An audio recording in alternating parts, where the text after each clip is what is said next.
What would you do if your neighborhood said your home was too colorful? Would you repaint it, or repaint the rules? They tried to silence me, but I responded with every flag on earth. And trust me, they didn't see what was coming next. If you love real stories of revenge, justice, and standing up for what's right, hit that subscribe button and turn on the bell because this one's going to blow your mind. They came back from the weekend to find it finished. The paint was still drying on the final wall. A deep forest green for Nigeria. Next to it, bold crimson red for China. Above that, a band of navy blue and white stars for the US, and tucked beneath, the bright sunflower yellow and sky blue of Ukraine. Flags from more than 80 nations wrapped my house in color, layer upon layer of pride, culture, and history. People stopped their cars in the middle of the street. Some took photos. A few even applauded. But then came the knock. Not a polite knock.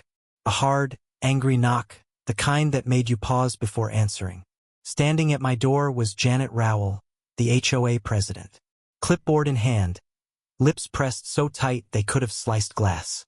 Behind her, a small crowd of board members stared at the house like it had just declared war. "This is outrageous," she said, eyes scanning the colors. "You were warned. Your house is too colorful." I smiled. "You're right. It is. And now it's colorful enough to represent the whole world." Her eyes twitched. "This is not over, Mr. Bailey." And just like that, she turned and marched away, heels clicking down my driveway, muttering something about global anarchy in suburbia. You might be wondering, how did it come to this? Why did I turn my house into a living rainbow of nations? And how far were they willing to go to stop me? Well, it didn't start with flags. It started with a chair. 3 months earlier, spring had barely arrived in Maple Creek, the kind of town where lawns are trimmed like military cuts, mailboxes match, and even the birds seem to sing in harmony. I had just moved in after the loss of my wife. Julia had always dreamed of living somewhere peaceful, somewhere with a garden and morning coffee on the porch. So when I found the little house on Pecan Lane, I bought it for both of us, even if she never got to live in it. The first thing I did was paint the front porch a soft lavender, Julia's favorite color. The next day, I got my first notice from the HOA. Unapproved paint color. Please revert. I thought it was a mistake. So I called the office. The woman who answered sounded more robotic than kind. "Sir, all external paint colors must align with the approved HOA palette, shades of taupe, beige, stone, and other earth tones." "Lavender's an earth tone," I joked. "It grows from the earth." She didn't laugh. Rather than fight, I decided to let it go. Julia always said, "Pick your battles, Hank." So I repainted it beige. Boring, lifeless beige. But I left one chair lavender. Just one. For her. A week later, I came home to find it gone. Just gone. No note, no explanation. I called, emailed, even walked into the HOA office to ask what happened. That's when I met Janet. "I took it," she said, without a trace of remorse. "It was a violation. Consider this a warning." I stared at her, stunned. "You took my chair?" "That was my wife's favorite color." "Sir, this neighborhood has standards," she replied, folding her arms like a satisfied prison warden. "This is not the place for personal expression." Personal expression. The words hit me harder than I expected. Julia used to tell me stories of her childhood, how her immigrant parents saved for years to buy a house in America. A house they were once told to repaint because the door was too cheerful. I didn't fight about the chair. Not right away. Instead, I started walking the neighborhood. I noticed that Janet had wind chimes on her porch, also not on the approved list. One of the other board members, Mr. Hale, had painted garden gnomes scattered in his flower beds. Another family had a swing hanging from a tree out front. Apparently, standards meant different things for different people. One morning, I walked past my neighbor Carla's house. She was sitting outside with her son, a boy about 10 years old in a wheelchair, throwing a tennis ball for their service dog. "That's Rudy," she said when she saw me watching. "He helps with seizures." We got to talking. Carla told me about how the HOA once tried to ban service animals at community events, calling them a nuisance. She had to bring in a lawyer to shut it down. That night, I couldn't sleep. Not because of the HOA, but because I kept thinking about all the people like Carla. All the little things they had to fight for. A porch light. A garden gnome. A service dog. A lavender chair. So I bought paint. It started with a mural. A simple one. I painted the side fence with a swirl of colors like a sunset melting into the ocean. Art therapy, I called it. 2 days later, I got another notice. Remove unauthorized mural immediately. This time I refused. They fined me $75 a day. Neighbors started noticing. A few knocked on my door just to say they liked it. One woman brought me cookies. Another asked if I did commissions. Janet, of course, called an emergency board meeting. I was summoned like a school kid to the principal's office. This kind of behavior encourages disorder, she said, waving her pen in my face. What if everyone just did what they wanted? What if they did? I replied. What if they expressed themselves? What if they honored their memories? What if they made this place beautiful? The silence in the room was thick. I knew then they weren't going to stop. So neither would I. I sat down that night with a globe, a brush, and a playlist of songs from around the world. I made a list of countries and picked colors from their flags. Bright yellow from Brazil. Deep green from Pakistan. Fiery red from Spain. Royal blue from Greece. A patchwork of pride. I worked at night, one wall at a time, listening for raccoons and late-night joggers. When the morning came, I'd cover it up with a tarp and pretend nothing had changed. It took me 3 weeks to finish. Neighbors started parking further down the street just to walk by and look. Kids took selfies. Some folks from nearby communities even left sticky notes of encouragement on my door. Then came the day I removed the tarps. Janet nearly had a stroke. She stormed onto my property with 3 other board members yelling about code violations, neighborhood harmony, and visual chaos. I let her yell. Then I handed her a list. These are the colors of the world, I said. Each one from a nation, a people, a culture. You said my house was too colorful. Now it is every color. She looked like she might combust. But before she could say a word, a car pulled up. A woman stepped out. She wore a tailored suit, heels that clicked like a gavel, and an expression like she had seen this mess before. Excuse me, she said, holding up a badge.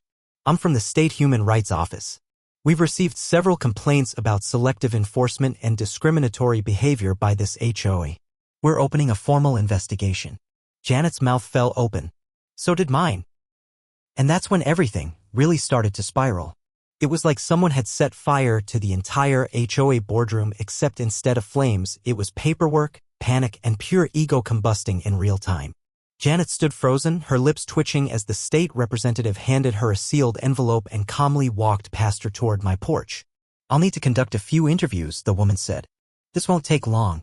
I watched as Janet scrambled to regain her footing, gesturing to the other board members with frantic whispers. Mr. Hale pretended to check his phone. Diane, the treasurer, just kept blinking like she was waiting to wake up from a bad dream.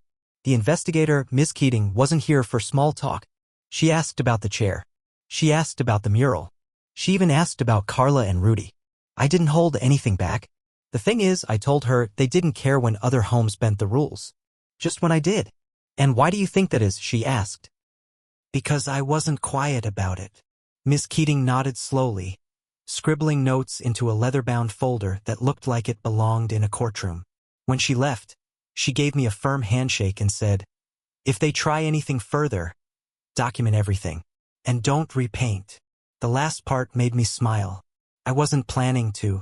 For a few days after that, it felt like the neighborhood had been unplugged. No fines, no notes, no warnings. Even Janet stopped her daily walks past my house. But I could feel it, like the silence before a storm. And sure enough, something was coming. It started with the flyers. Black and white papers, taped to every mailbox, light post, and trash bin in the community. At the top, Save Maple Creek. Below it, our neighborhood is under threat by an individual who has decided to disregard our values. This affects all of us.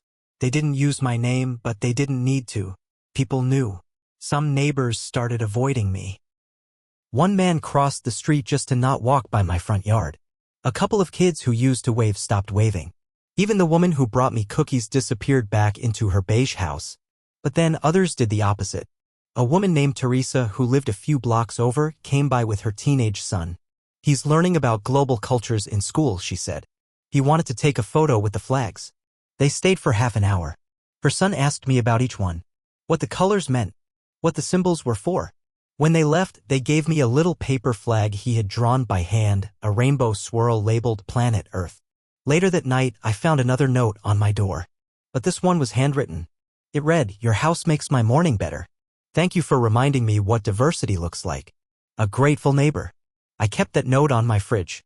Still, the flyers kept spreading. I started noticing changes. My garbage can wasn't being emptied. A street lamp near my driveway stopped working, even though I'd reported it. The HOA newsletter started including small paragraphs about maintaining property values and appropriate exterior decor. And then one morning, I walked outside to find my mailbox smashed. Not dented. Smashed. Bent like someone had taken a baseball bat to it. The post splintered. The metal twisted. The tiny flag hanging off like a broken wing. For a moment, I just stood there, staring. It wasn't just vandalism. It was a message. I reported it. The police came and filed a report, but I could tell this wasn't going to lead anywhere. No cameras. No witnesses. Just a "we'll look into it" and a shrug. I called the HOA office. Got the answering machine. So I rebuilt it myself. But this time I painted it bright gold, with a tiny globe decal on the side. The next day it was gone. Not smashed, gone. Someone had taken the entire mailbox, dug it up from the base. I replaced it again. This time I installed a camera in my doorbell. It was quiet for about 2 days. Then, one night, just past midnight, the footage caught a figure in a hoodie approaching the mailbox with a crowbar. Before they could swing, a motion light kicked on and they ran. I turned the footage into the police. That week, Ms. Keating called. "We've received additional complaints. I'm going to need you to attend a hearing. Don't worry, this is more for the HOA than it is for you." The word hearing made my stomach tighten. I hadn't been to anything like that since Julia's insurance dispute after her passing. But I agreed. The night before the hearing, I stood on my porch looking at the flags. A soft wind made them ripple like waves across my house. I thought about all the people represented by those colors. Refugees, dreamers, workers, artists, mothers, soldiers. And then I thought of Julia. She would have stood right there beside me, maybe with a paintbrush in her hand and that stubborn little smirk she always had when she was about to do something bold. "You know what this world needs more of?" she used to say. "More joy. Even if it's loud. Even if it doesn't match the curtains." I didn't sleep much that night. The hearing was held at the community center. It was packed, neighbors, board members, even a few people from outside communities who had heard about what was going on. Ms. Keating sat at a small table near the front, flanked by 2 state officials. Janet sat across from her, looking like she'd eaten a lemon. They presented their case. Violation after violation. Photos. Reports. Citations. And then it was my turn. I stood, cleared my throat, and said, "You call it disorder. I call it art.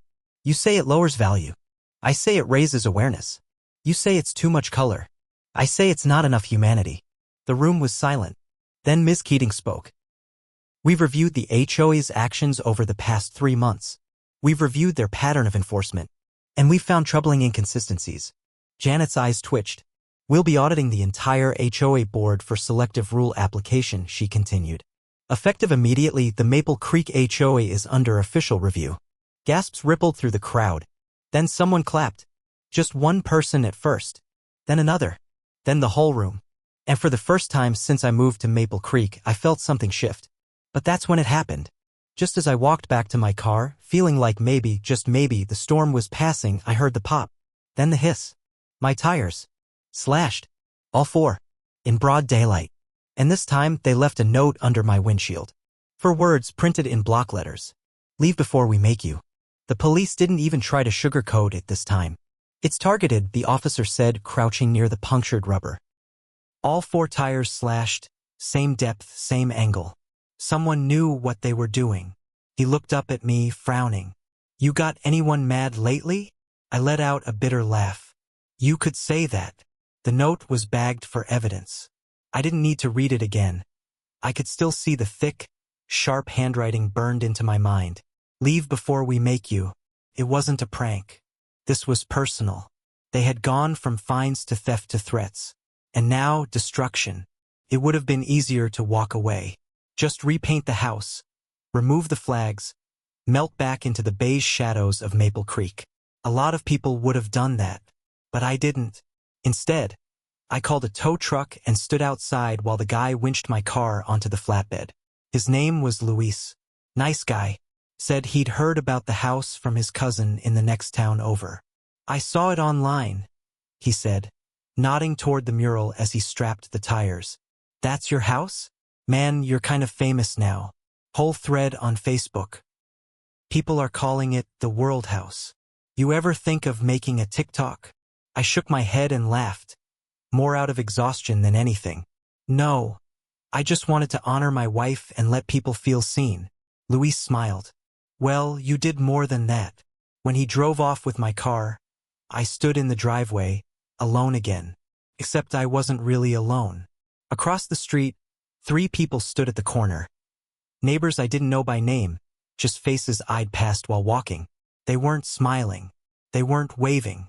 Just watching. I went inside and locked the door. The next morning, a letter slid through my mail slot. No stamp, no return address. Just folded paper that read, "This isn't over. You're bringing attention to the wrong kind of people." I read it twice, feeling my stomach tighten. The wrong kind of people? That line rang in my head over and over. I thought of Julia's parents. I thought of Carla and her son. I thought of every flag on my wall and the millions of people they stood for. I wasn't going anywhere, but I couldn't pretend things were okay either. So I did what felt right. I reached out. I started writing a letter of my own, not to the HOA, not to the police, but to the residents of Maple Creek. A real letter, printed on clean white paper with a message that came straight from the chest. To my neighbors, I know some of you don't agree with what I've done. I understand that it looks different, and different can be uncomfortable. But this house, these colors, these flags, they stand for people. For kindness. For heritage. For stories. I didn't paint this house to start a fight. I painted it to start a conversation. If you want to talk, my door is open. If you want to know why, I'll tell you. And if you want to be heard, I'll listen. All I ask is that we treat each other like neighbors, not enemies. Then I printed 100 copies. And I walked, block by block, slipping them into mailboxes. Some doors slammed when they saw me coming. Others didn't open at all.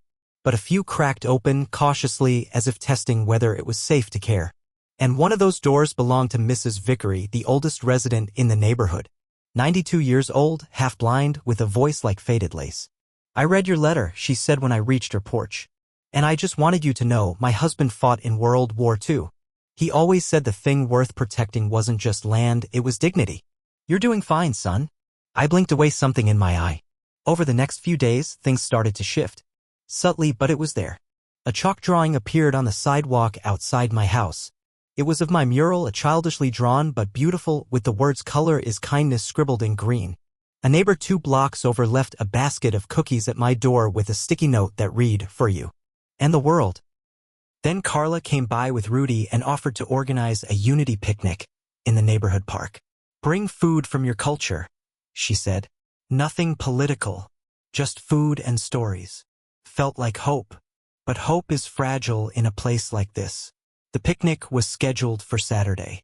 On Friday night, I was in the kitchen making injera, a flatbread Julia's mother taught me how to make years ago. The smell filled the house with memories. Warm, sour, grounding. Then the power cut out. First, I thought it was just my fuse box. But when I stepped outside, I saw my whole house was dark, while every other home on the street was still glowing like normal. I went to check the meter. And that's when I saw the lock. Someone had physically locked the electrical box with a bike chain, wrapped it around the handle, double-looped, sealed tight. I couldn't get in without bolt cutters. I called the utility company. They hadn't done it. I called the police. They logged it as suspicious activity. It was deliberate, calculated, and cruel. But what really set my nerves on edge was the message scratched into the concrete near the box. It said, "You don't belong here." The words weren't spray-painted. They were carved, deep, as if someone had taken a screwdriver or knife to the pavement. That night, I slept with the porch light on even though the house was dark. I told Carla what happened in the morning. She was furious, ready to cancel the picnic, but I shook my head. "No," I said. "We do it anyway. That's exactly why we do it." So we did. And the turnout was bigger than anyone expected. Families brought samosas, gumbo, tamales, pho, fried chicken, grape leaves, and something called lefse from a Norwegian woman who had lived on Elm Street since the 80s. We ate. We laughed. Kids played. Flags waved gently from my porch as a soft breeze passed through. Someone set up a mic. People told stories. Some about immigration, some about identity, some just about favorite childhood meals. No arguing. No politics. Just stories. For a few hours, Maple Creek felt like the kind of place Julia used to dream about. Kind. Open. Curious. But then just before sunset we heard the sirens. And I knew. They weren't coming for a noise complaint. They were coming for me. Again.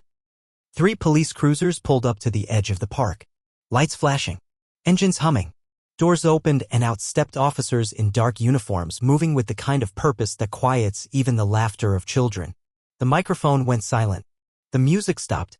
You could feel the picnic freeze in place like someone had pressed pause on a joyful moment. One of the officers, tall, square-jawed, with a badge that read Lieutenant M. Travers, walked straight toward me. "Are you Hank Bailey?" he asked, his voice loud enough for the entire crowd to hear. I nodded. "That's me. We've received a formal complaint from the Maple Creek Homeowners Association," he said, glancing at a document in his hand. "They're alleging you hosted a public event without permit authorization and that it's in violation of neighborhood code." Someone from the crowd muttered, "You've got to be kidding." Travers didn't blink. "I'm going to have to ask you to come with me, sir." Gasps erupted all around. Carla stepped forward, furious. "This isn't a crime. This is a community gathering. This is harassment," said another voice. One of the high school kids who had helped set up tables. I held up a hand to stop the shouting. "It's okay," I said calmly. "I'll go. I've got nothing to hide." 2 officers flanked me as they walked me toward the cruiser. But not before I looked back. The entire crowd was still watching. Silent. Some stunned. Others shaking their heads. But what struck me most were the kids. The way they looked scared. Confused. Like the world had twisted into something they didn't understand. It broke my heart. They put me in the back seat. No cuffs, just silence and closed doors. At the station, they didn't book me. No fingerprints, no mugshot. They placed me in a plain room with 2 chairs, 1 camera, and a folder labeled HOA Incident 446. An officer came in with a coffee and said, "This is going to be quick. Honestly, I don't even know why we're doing this."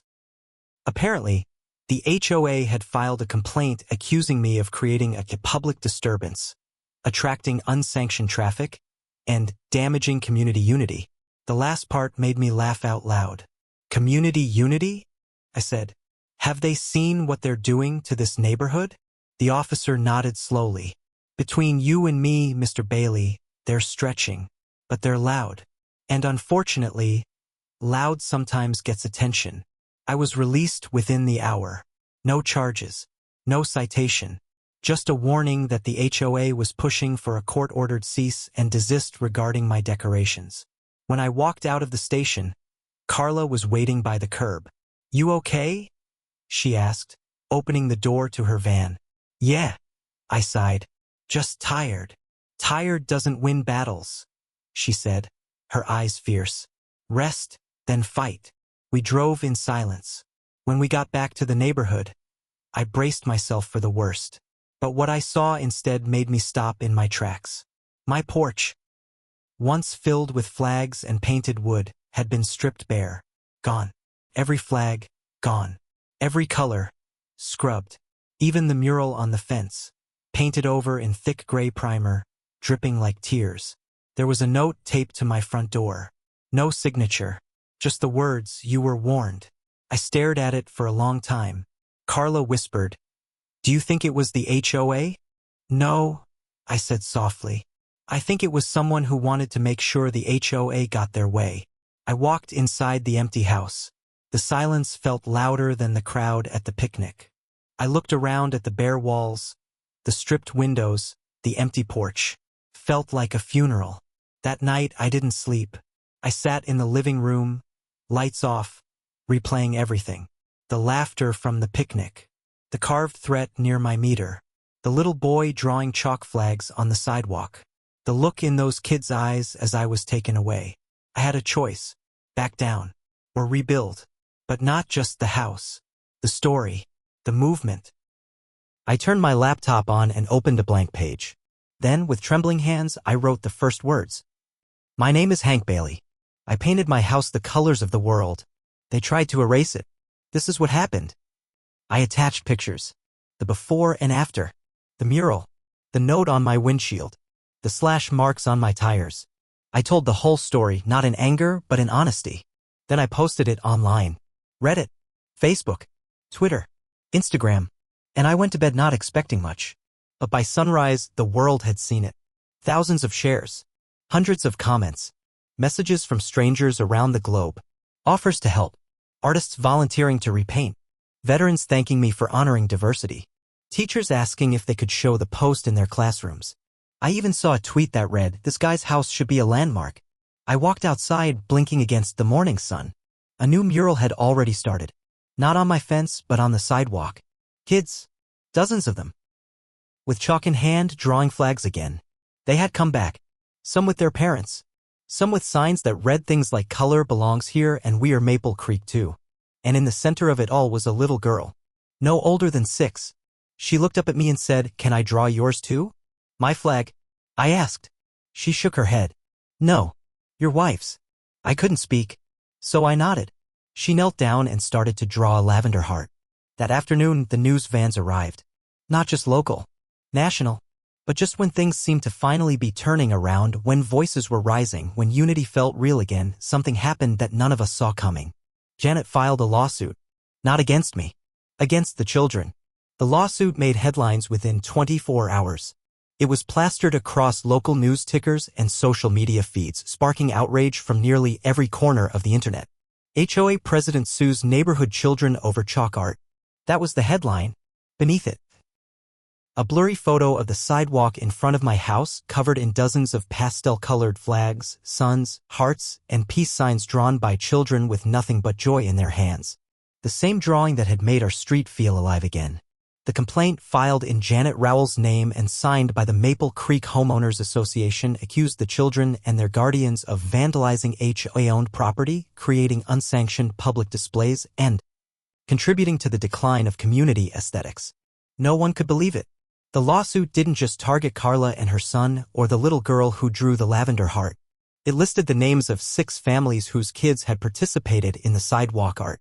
Names, ages, even home addresses. It was cruel, and it backfired spectacularly. By the end of the week, national reporters were camped out on Pecan Lane. Interviewers asked 10-year-olds about their favorite flags. Legal analysts on morning talk shows called it the most ridiculous HOA case of the year. Even a late-night comedian joked, "What's next? Suing a snowman for not being regulation height?" But not everyone found it funny. The families involved were scared, genuinely scared. Carla cried the night the paperwork was served. "They're targeting us," she whispered, holding her son close. "Not just you anymore. They want to make examples out of our children." The others started talking about leaving, moving away, giving up. I couldn't let that happen, so I called a friend. James Grady was an attorney I knew back when Julia was alive. He had helped us during a messy probate situation and never took a dime when he found out what we were going through. A good man, sharp as a tack, and not afraid of bullies. I sent him everything: the chalk art photos, the lawsuit paperwork, the history with the HOA, the threatening notes, the video of my mailbox thief, and the slashed tires. He called me 2 hours later. "This," he said, "is war. Let's make it public." The next day, James filed a countersuit on behalf of the 6 families and named the HOA, Janet Rowell, and several board members as individual defendants. His claim? Emotional distress, malicious prosecution, abuse of power, and community harassment. It was a tidal wave. Media outlets picked it up instantly. Hashtags exploded. Hashtag let kids draw and hashtag color is not a crime trended nationwide. A GoFundMe set up to help the families hit $100,000 in less than 36 hours. And just when things felt like they couldn't get any bigger, a letter arrived. This time, not from the HOA or the police, but from the governor's office. It was an invitation to the state capitol, an annual event called Communities of Courage, where individuals and groups who had shown extraordinary efforts to build unity and promote inclusiveness were honored. And they wanted me to attend. Not just attend, speak. I held the letter in my hand and thought of Julia. How she used to organize neighborhood potlucks even when no one showed up. How she painted her classroom walls in bright blues and oranges so her students would feel something different than gray. I accepted, but not for me, for the kids, For Carla. For the people who had come out of their beige boxes to stand on a chalk-streaked sidewalk and say, "This matters." 2 weeks later, I stood on a stage under a vaulted ceiling, surrounded by lawmakers and leaders and dozens of faces I'd never met before. When it was my turn to speak, I stepped up to the microphone and told them everything. Not just about the flags or the porch or the lawsuit, but about what it meant to live somewhere and feel like you belong. I ended with this: the opposite of community isn't difference. It's silence. And we've been silent too long about the things that matter. Let people be seen. Let kids draw in color. Let homes speak in the voices of the people inside them. That's how we build something worth living in. They stood and clapped. Felt like a win. When I got back to Maple Creek, something strange happened. Janet was gone. Not just absent. Removed. A letter from the interim board explained that she had resigned, for personal reasons, effective immediately. Rumors swirled. Pressure from the media, internal conflicts, even potential charges for falsifying reports. The HOA issued a statement. We recognize the need for healing and change within our neighborhood. Going forward, we are committed to inclusivity, transparency, and fairness. For the first time, it actually sounded real. But just as things started to calm, just as I began repainting the mural with the help of dozens of volunteers, brushes in hand and music playing from someone's Bluetooth speaker, someone came running. "Mr. Bailey?" A woman yelled, breathless, holding her phone out. She showed me the screen. A news alert. Maple Creek HOA data breach exposes hundreds of internal emails, including targeted communications about specific residents. One email preview was visible on the headline photo. It had Janet's name on it, and my address, followed by, "We'll make sure he's gone, one way or another." I stared at the phone, because if those emails were real, it meant this went way deeper than I ever imagined. The leak hit like a meteor. Within hours, the contents of the emails were everywhere. Hundreds of them, screenshots posted across forums, shared by journalists, dissected by bloggers, and they were worse than any of us had expected. This wasn't just about paint colors or sidewalk chalk. This was deliberate, planned, systematic. The emails showed that Janet and several senior HOA board members had been coordinating an internal watch list of residents they considered unfit for Maple Creek. The criteria? Unspecified. But the names on that list told the real story. People of color, immigrants, LGBTQ+ couples, single parents, veterans with PTSD. And me. The files detailed attempts to fine those residents into submission, sabotage their home values, and quietly push them out through legal loopholes or community pressure. There were even discussions about manipulating contractor approvals and utility shutoffs, things I had suspected but could never prove. Now the world could see it. The media coverage turned from quirky hero fights HOA to full-blown scandal. Talk shows debated housing discrimination. Civil rights groups launched petitions. Legal organizations stepped in with offers to represent the affected families. The state attorney general opened a formal investigation. And Maple Creek? It exploded. People were furious, shocked, betrayed. Even the residents who had stayed silent during my whole ordeal now had no choice but to confront what had been growing like rot beneath the neighborhood's perfect green lawns. That weekend, an emergency town hall was called. It was supposed to be held in the HOA building, but so many people showed up they had to move it to the middle school gymnasium. The parking lot overflowed. News vans lined the curb. Drones buzzed overhead. It felt less like a meeting and more like a reckoning. I sat near the front, flanked by Carla and James Grady, my lawyer. Across from us sat what was left of the HOA board, just two rattled members who looked like they wished the earth would open up and swallow them whole. The room boiled with tension. A woman stood up and yelled, "You tried to push my family out because my husband speaks Arabic in the driveway." Another man shouted, "You sent 3 citations about my welcome mat but ignored our neighbor's broken fence for 2 years." Then a teenage girl stepped forward holding a drawing. It was the same lavender heart from the chalk art. "This is what you tried to erase," she said. "You made us feel like we didn't belong." But we do. We all do. The room fell quiet. Then came the vote. An overwhelming majority, over 90%, voted to dissolve the existing HOA board and appoint an interim committee led by a diverse panel of residents. The crowd erupted in cheers. People hugged. Some cried. But just as things felt victorious, chaos cracked open one final time. The fire started at 2:14 a.m. Someone lit the old HOA office building on fire. It wasn't just vandalism. It was arson. The whole place went up in a matter of minutes.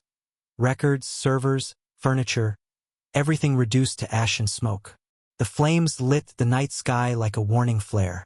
I stood outside my house, watching the fire trucks roar by, lights bouncing off the wet pavement. My phone buzzed with text after text. "Are you okay? Did you see? They burned it down." But I wasn't surprised. It was the last gasp of a system trying to destroy the evidence before the world could see too much. Except it was too late. We had the files. The leak had already been archived by journalists, copied by lawyers, and sent to the Attorney General's office. Burning down the building didn't erase anything. It only confirmed how far they were willing to go. Janet was arrested 3 days later. Not just for harassment or code manipulation, but for conspiracy, evidence tampering, and multiple violations of the Fair Housing Act. Her mugshot circulated like wildfire, the once proud face of the Maple Creek HOA now a symbol of its fall. And me? I kept painting. One stroke at a time, neighbors joined me. Some brought their kids. Others brought ladders. We added more flags, more symbols. Not just nations now, but emblems of communities that had been silenced for too long. The rainbow flag, the trans flag, the Juneteenth star, the disabled pride symbol. We painted them all. The sidewalk stretched like a parade of hope. We renamed it Unity Way. Then, just when I thought it couldn't get any more surreal, the mayor showed up. Not a photo op, not a press stunt. He stood in my driveway, held out his hand, and said, "Would you consider making this an official city landmark?" I looked at the house, the place where grief had turned into purpose, where color had been criminalized and then reclaimed, where children had taught grown-ups what courage really looked like. I shook his hand and smiled. 2 months later, the city of Fairhaven declared my house an official cultural site, dedicated to the celebration of global unity, artistic freedom, and the power of peaceful resistance. A bronze plaque was installed at the curb. The World House, established by Hank Bailey, restored by the people, proof that color belongs to all of us. Tour buses came. School kids on field trips drew their own flags in chalk beside mine. And every week, someone new knocked on my door. Not to complain, not to fine, but to thank me for not backing down, for starting something, for reminding them that home isn't just walls and rooftops. It's a place where you're allowed to be who you are. In every shade, every shape, every flag. Julia would have loved it. And I think somehow she knew we'd get here. After all, she always said the world was too beautiful to be beige. They tried to strip me of my voice, but every brushstroke turned into something bigger than me. What started as a protest became a movement, and now the world's watching. If this story inspired you, smash that like button, drop a comment below, and tell us, what flag would you paint on your house? Don't forget to subscribe for more real-life stories where ordinary people do extraordinary things. Until next time, keep living in full color and never let anyone dull your shine.